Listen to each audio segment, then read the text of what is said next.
we notice the proper candidate in verse 36 and verse 37. It says, and I'll give you a quick story. I know everybody probably knows this, but Philip was a deacon. If you go back to Acts 6, we'll find this in him having the proper authority. The church of Jerusalem sent out Philip as a deacon, and he had the authority to go out and preach the gospel and to baptize. He had that authority came through the church of Jerusalem. We find that in Acts 6. And so the angel of the Lord in verse 26 told Philip, it says, rise and go towards the south unto the way that goeth down from Jerusalem to Gaza, which is desert. And so the Spirit of the Lord says, all right, I need you to go down here because there's someone that needs to know the gospel, that needs to understand the gospel.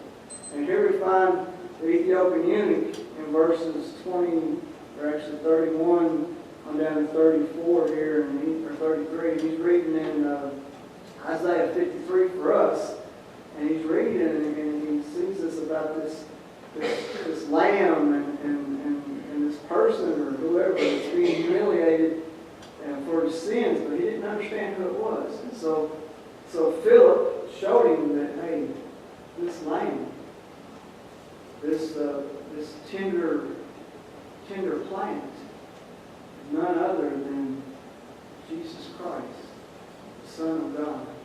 Jesus that was born man that was God of Bethlehem, raised in Nazareth and had his ministry throughout Galilee. This is the Savior that died on the cross of Calvary. And so being the proper candidate, we find this in verse 36, 37. It says, as they went on their way, this is after Philip showed the gospel to this eunuch, they came into a certain water. And the eunuch said, see, here is water. What does hinder me to be baptized? Okay. The eunuch understood that, hey, I need to be baptized. This is essential. But Philip didn't say, okay, let's, jump in the water. What did Philip do? He had to make sure that this eunuch understood that it's not this water, it's not this baptism that saves. And notice what he says. And Philip said, if thou believest with all thine heart, thou mayest. And he answered and said, I believe that Jesus Christ is the Son of God. So when he said this, when he said he understood who Jesus was, understood what he had done, that he was the anointed one, he was the Christ. And when he believed that, he said, all right, this is the prophet. This is a person that professes to be saved. Just like the Great Commission, you go spread the gospel, those that profess, you baptize in the name of the Father, Son, and Spirit. They become part of the church, and then you teach them to observe all things. And so here we find the perfect candidate. Secondly, the proper authority. I already gave you a little bit, but we find the proper authority that the Spirit of the Lord sent Philip, and we find that he was sent by the church of Jerusalem. That was at that time the headquarters, and actually really the only local church at that time coming into there before the apostles went out, or some of the apostles went out and Paul went out. But they had the proper authority from the New Testament Baptist Church that went back to Jesus. Thirdly, the right motive, and that's what we just read just a moment ago. That, hey, it's not just getting baptized. It's not just saying, hey, I'm baptized. The most important thing to know, and not just to know here, but to know here, is that Jesus Christ is my Savior. He's my personal Savior. He's the Son of God. He's the Christ, the anointed one, the Messiah that's come. And if you believe that, and you understand that, then that's the reason why you're being baptized. To be part of that church, to be the door into the church. And last but not least, we see here, and I'm going to read 38 too. It says, and he commanded the chariot to stand still, and they went down both into the water. But both Philip and the eunuch, and he baptized him. And when they were come up out of the water, the Spirit of the Lord caught away Philip, but the eunuch saw him no more, and he went on his way rejoicing. So once again, we see the last one, that is the right way. He went into the water, and they came out of the water. And it shows that it was total immersion. seen, and actually I got it good. We watched it with the youth one time. It's one of the good trails of the Apostle Paul. And most of it is right on Scripture. And there's some bylines, unfortunately, but they show Paul being in this little tub-looking thing, and it's like a whale-looking thing, and then they take a big old gourd and pour it on his head. But that's not what we find in the Scriptures. There's nowhere where it shows a physical baptism, where it explains it and shows it, where it does not, they came up out of it.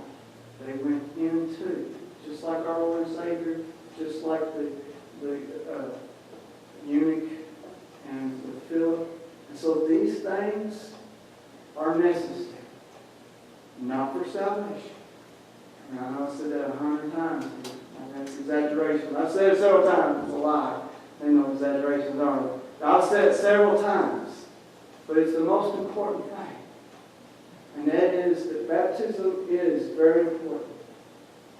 It's part of our Great Commission that we read over in Matthew 28, 18 to 20. It's very, very important. We should not take it lightly.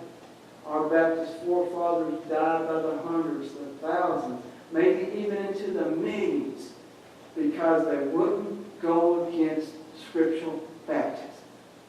And so, friends, let me break one more thing down to you. And I know probably every one of you, young and old, understand this. I say everybody without exception say, yeah, we understand complete immersion. We won't argue with that. It's not pouring or sprinkling or whatever. I think everyone else will say that infant baptism is of no avail. It's vain. No problem there. All of us, I pray, say that they have to be baptized for the right reason, the right motive. That's to show that they understand the gospel, the door into the church. Most of us here, I would say, and that understand that it has to be someone that professes the Lord as their Lord and Savior. Not to be baptized to be saved, but because to be saved. But the second one is the one that us Baptists in this time of day has manipulated. That's proper authority. We call it alien immersion. What that means is a church would allow someone, we read it in our notes last week or the week before, about taking someone from a false religion.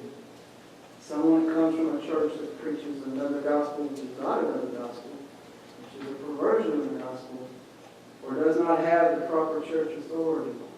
If we allow a person to come in on that, whether by statement or whatever, when we allow that, we are allowing alien immersion. We're taking away what we have as the authority. In other words, we're destroying our own authority. I cannot stand before you and say when a true New Testament Baptist church's candlestick is blown out when they start taking alien immersion, whether it's the first alien immersion or the 100th, I don't know. But I know as Logana Baptist Church, I wasn't here. I'm not sure who was here during that time, but at that time, this church had to break fellowship from their mother church, because they were not following doctrine and because they were accepting alien immersion. And several other churches I know had to do that. Ashland Avenue had to do that at one time, and others had to do that. Brother Walker preached a sermon, I'm sure some of y'all probably heard or read it, when a daughter has to forsake his mother. And that's sad. But it happens, and it has happened. But the key of it is we have to understand that as much as immersion is important, the right candidate, as much as we can understand and know, because no one knows who's really saved, and all go by profession and confident profession. And the right motive is pray goes according to that. The proper authority is just as important in all of the other three. And when a church despises that, then the church is down the road of loosening its candlestick. And like I said, I believe every one of us in here understands that and believes that. But we need to teach others. And we need to understand these things. And we need to teach. I mean, like I said before, actuality, anyone here probably, that, I don't know, Alyssa, I tell you about Alyssa. I think she's the youngest one here. She was watching some show the other day, so the son told me about this, and they had some guy get poured head on, it's supposed to be a baptism. I wasn't there when it happened, but the son told me about it. Kelly was there or not, and they were showing him pouring on her head, and Alyssa said, "That's not a baptism." And so that blesses me. And that's what I pray, that all of our adults, all of our young people understand the truth of what scriptural baptism is. No, it's not as important as the true gospel. It's not. The most important thing is the gospel, the truth of the gospel. It's the most important thing. Jesus Christ, His blood, death, burial, and resurrection. That's the most important. That according to the bride of Christ, the true churches, scriptural baptism is very, very important. And we need to know it ourselves, and we need to be able to teach others. And if we do that, I believe this church will just keep on carrying on and spread the gospel. So let's go to the Lord in prayer. Father, we thank you that you have revealed these truths to us. There's so many in this world that are not taught this, number one, or do not know this, or have been taught a different version that's not a true version.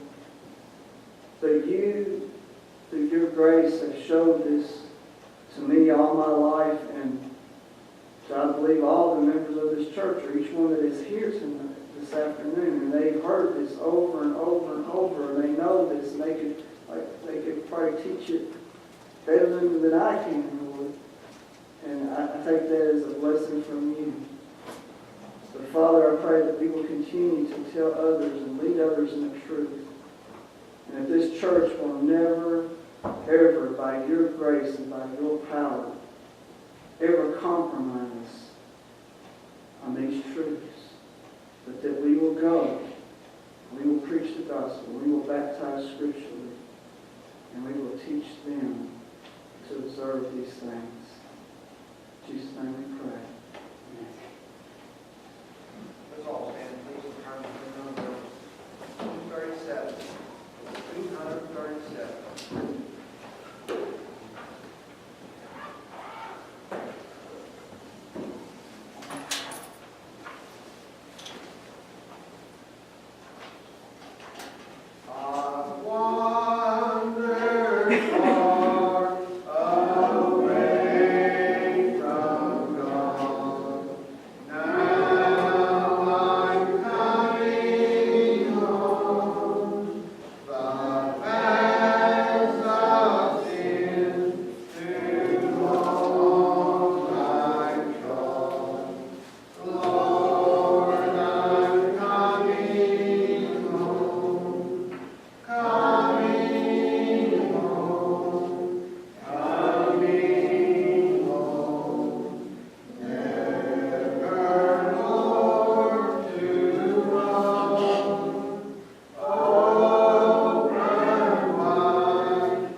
Simple as that sounds, that's the only way to have it from the Lord.